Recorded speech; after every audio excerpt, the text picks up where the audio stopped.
ಮುಖ್ಯಮಂತ್ರಿ ಬಿಎಸ್ ಯಡಿಯೂರಪ್ಪ ಅವರು March 8ರಂದು ಮಂಡಿಸಲಿರುವ budget ಮೇಲೆ ರಾಜ್ಯದ ಜನರು ಅನೇಕ ನಿರೀಕ್ಷೆಗಳನ್ನ ಇಟ್ಕೊಂಡಿದ್ದಾರೆ.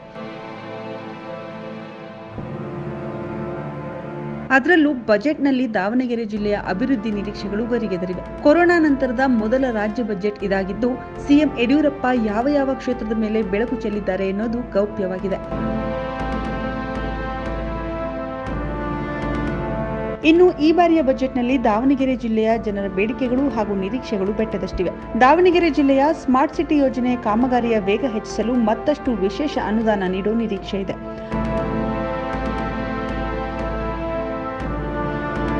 ಇನ್ನು ದಾವಣಗೆರೆ ಜಿಲ್ಲೆಗೊಂದು ಐಟಿ ಹಬ್ ಬೇಕು ಎಂಬುದು ಜನರ ಬಹುದಿನದ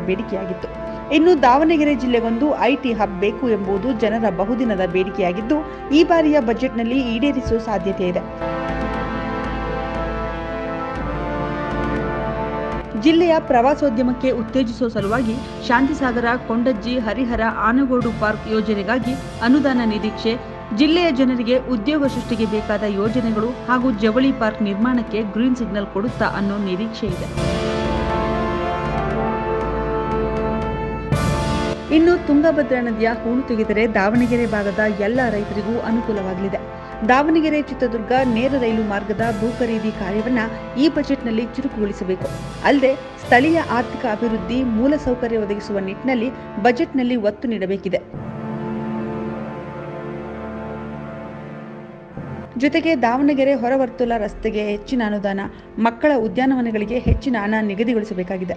ಇನ್ನು ನಗರದ ನಾನಾ ಬಡಾವಣೆ, ಸಾಕಷ್ಟು ಗ್ರಾಮಗಳಲ್ಲಿ ಶುದ್ಧ ಕುಡಿಯುವ ನೀರು ಪೂರೈಕೆ, ಕೆರೆ ತುಂಬಿಸುವ ಯೋಜನೆ ಅನುಷ್ಠಾನವಾಗಬೇಕು.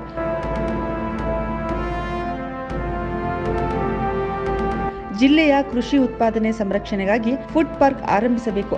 ಜೊತೆಗೆ ನಗರದಲ್ಲಿನ ಟ್ರಾಫಿಕ್ ದಟ್ಟಣೆ ತಡೆಯುವ ನಿಟ್ಟಿನಲ್ಲಿ ಕ್ರಮ ಕೈಗೊಳ್ಳಬೇಕು. ಇನ್ನು ಜಿಲ್ಲೆಯಲ್ಲಿ ಒಂದು ಹೊಸದಾದ ಸುಸಜ್ಜಿತ ಜಿಲ್ಲಾ ಕ್ರೀಡಾಂಗಣ ಮತ್ತು ಕ್ರೀಡಾ ಹಾಸ್ಟೆಲ್ಗಳನ್ನು ಸ್ಥಾಪಿಸಬೇಕು ಎಂದು ಜನರು ಬೇಡಿಕೆಗಳನ್ನಿಟ್ಟಿದ್ದಾರೆ.